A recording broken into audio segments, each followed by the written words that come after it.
আজকে আমি রুটি বানিয়ে দেখাবো। তার জন্য একটা পাত্র নিয়েছি, সাথে পরিমাণ মতো পানি দিয়ে দিচ্ছি। এখন পানিতে আমি লবণ দিয়ে দিব। আমি লবণটাও পরিমাণ মতো দিয়ে দিব। আমি এখানে 1 চামচ দিয়েছি, আর একটু দিয়েছি। আমি এখন ঢাকনা দিয়ে দিব, যাতে তাড়াতাড়ি যাতে পানিটা ফুটে যায়। এখানে প্লান আটা নিয়েছি, আটাটা কেটে বলে ঢেলে নিতেছি।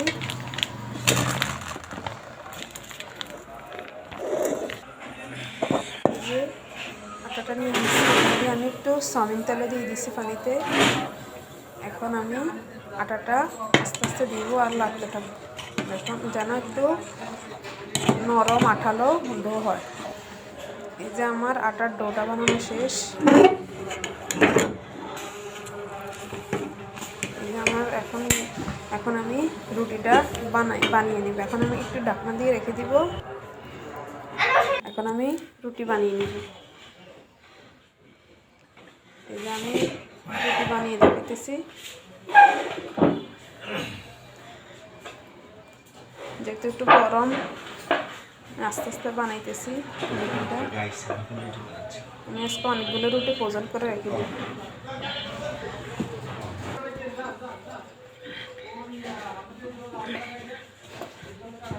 রুটি বানাইতেছি আমি।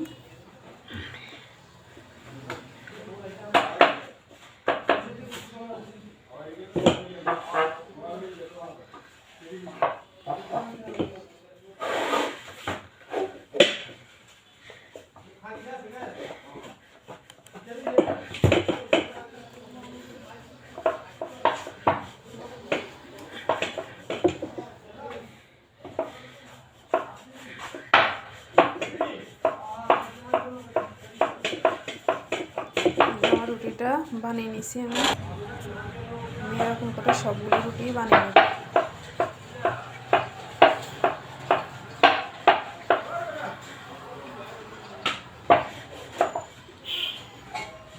যে আমার এখন রুটিটা হয়ে গেছে, এখন আমি যে রেখে নিয়েছি পাত্রে। আমি আরেকটা বানিয়ে দেখাইতেছি।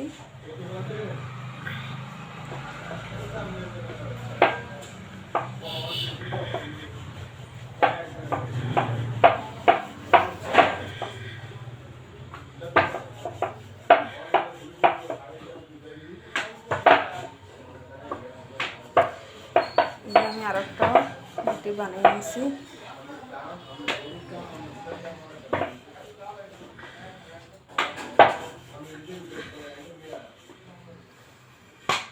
আমার রুটি বানানো হয়ে গেছে দুইটা। এরকম করে আমি সবগুলোই বানিয়ে নেব। এই যে এখন আমি ফাইফেল বসাই দিছি। এখন আমি একটা সেকে দেখাইতেছি রুটিটা কত নরম হয়েছে।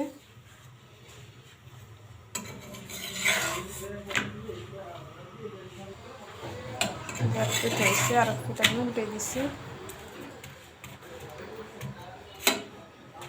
যেমন সবগুলো রুটি সেকে এরকম আমি হালকা হালকা সেকে রেখে দিয়ে তারপরে ঠান্ডা করে বক্সে ভরে নর্মাল ফ্রিজে রেখে দিয়েছি অনেকগুলো।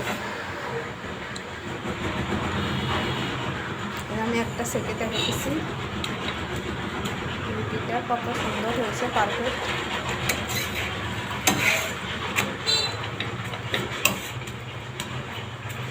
আমার রুটিটা ফুলছে, নরম সরম, খেতে অনেক মজা লেগেছে।